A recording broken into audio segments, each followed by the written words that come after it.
নমস্কার বন্ধুরা, টুম্পার রান্নাঘরে আপনাদের সবাইকে স্বাগত। আজ আবারও একটা নতুন রেসিপি নিয়ে চলে এসেছি।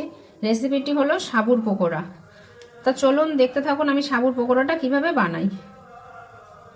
তো যে দেখুন, সাবুর পকোড়ার জন্য আমার লাগছে মোটা দানার সাবু। তা আমি সাবুটা 3 ঘন্টা আগে খুব ভালোভাবে ধুয়ে ভিজিয়ে রেখেছিলাম। তা সাবুটা দেখুন কত সুন্দরভাবে ঝুরো ঝুরো হয়ে গেছে, একদম পুরো একটা একটা সাবুদানা হয়ে আছে। আর লাগছে এইদিকে সিদ্ধ করা আলু, কাঁচা লঙ্কা কুচি, একটু আদার টুকরো নিয়েছি আমি, আদার টুকরোটা একটু কুড়ে দেবো, আর ধনে পাতা, আর মশলা বলতে কিছু লাগছে না, গোলমরিচ গুঁড়ো আর একটু বাদাম গুঁড়ো। তা চলুন আমি পকোড়া বানানোর জন্য আমি সমস্ত উপকরণগুলো মিশিয়ে নিই। তা আমি আগে ফার্স্টে নিয়ে নিচ্ছি সাবুগুলো একদম সেইভাবে দেখুন ঝুরো ঝুরো হয়েছে। জলটা খুব অল্প দিতে হবে, ওর জন্য এমনভাবে জল দিতে হবে জল যেন সাবুর সাথে টেনে নেয়।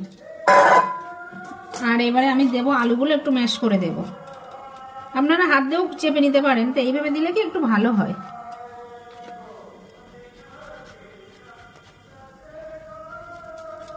এই যে দেখুন আমি আলুটা খুব ভালোভাবে ম্যাশ করে নিয়েছি। এবার একটু আমি এতে আদাটা এইভাবে ম্যাশ করে দেব। যে দেখুন আদাটাও ম্যাশ করে নিয়েছি। এইবারে দেবো পরিমাণ মতন কাঁচা লঙ্কা,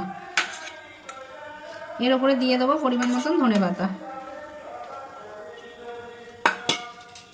তার উপরে দিয়ে দেবো অল্প করে একটু গোলমরিচ গুঁড়ো, দিয়ে দেবো চীনা বাদাম গুঁড়িয়ে করে রেখেছি সেটা, দেবো পরিমাণ মতন সন্দক লবণ। এটা আমরা একাদশীতেও সন্ধ্যাবেলা খেতে পারি, কোনো উপোস কাপাসের উপযুক্ত খাবার সন্ধ্যার। এই যে দেখুন আমি সমস্ত উপকরণগুলো নিয়ে নিয়েছি। এবার এটা আমি খুব ভালোভাবে মেখে নেব।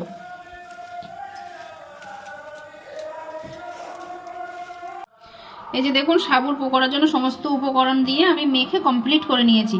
তাহলে এবার চলুন আমি গ্যাসে যাই, গিয়ে গ্যাসটা ধরিয়ে তেলটা বসিয়ে দিই। যে দেখুন আমি গ্যাসটা ধরিয়ে দিয়েছি। এবারে দিয়ে দেবো এতে সাদা তেল।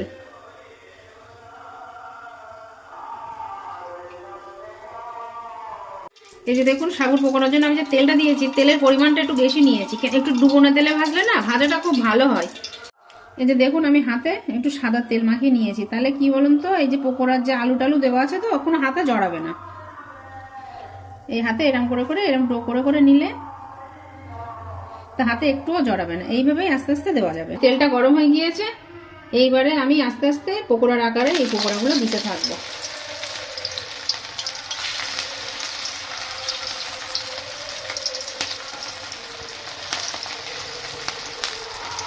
আমি গ্যাসটা একদম পুরো লো ফ্লেমে দিয়ে দিয়েছি, নাহলে গ্যাসটা জোর দেওয়া থাকলে পুরো তলাটা আগে পুড়ে যাবে।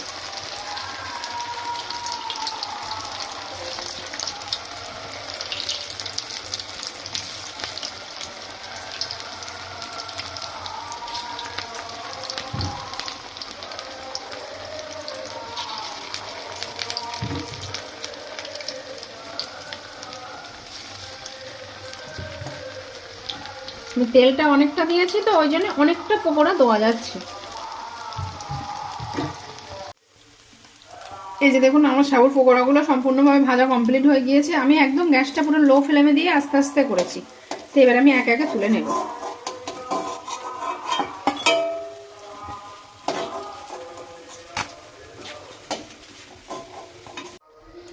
এই যে দেখুন একটা আমার একবার ভাজা হয়ে গিয়েছে, বাকি যেগুলো আছে সেগুলো আমি একে একে ভেজে নিই। এই যে দেখুন আমার সাবুর পকোড়াটা সম্পূর্ণভাবে বানানো হয়ে গিয়েছে। আপনারাও এইভাবে একাদশীর দিন বাড়িতে অবশ্যই ট্রাই করে খেতে পারেন। আপনারা একটা জায়গায় দুটো অবশ্যই খাওয়া যায়। আর একাদশীতে তো আমরা বাইরের কোনো জিনিস খেতে পারি না, তা বাড়িতে যদি এইভাবে বানিয়ে খাই অবশ্যই সবারই ভালো লাগবে। আর বাইরের কোনো চাটনি তো আমরা ব্যবহার করতে পারবো না একাদশীর উপলক্ষে, তার জন্য আমি বাড়িতে টক দই, চিনি আর একটু বিট লবণ দিয়ে ফাটিয়ে ওই সস হিসেবে ওইটা দিয়ে আমরা খাওয়া। তা আপনারা বাড়িতে অবশ্যই ট্রাই করবেন। যদি ভালো লাগে আমাকে কমেন্ট করে জানাবেন। আমার ভিডিওটিকে লাইক কমেন্ট শেয়ার করবেন, আমার চ্যানেলটি সাবস্ক্রাইব করে দেবেন। আমার ভিডিওটি দেখার জন্য আপনাদের সবাইকে অসংখ্য ধন্যবাদ।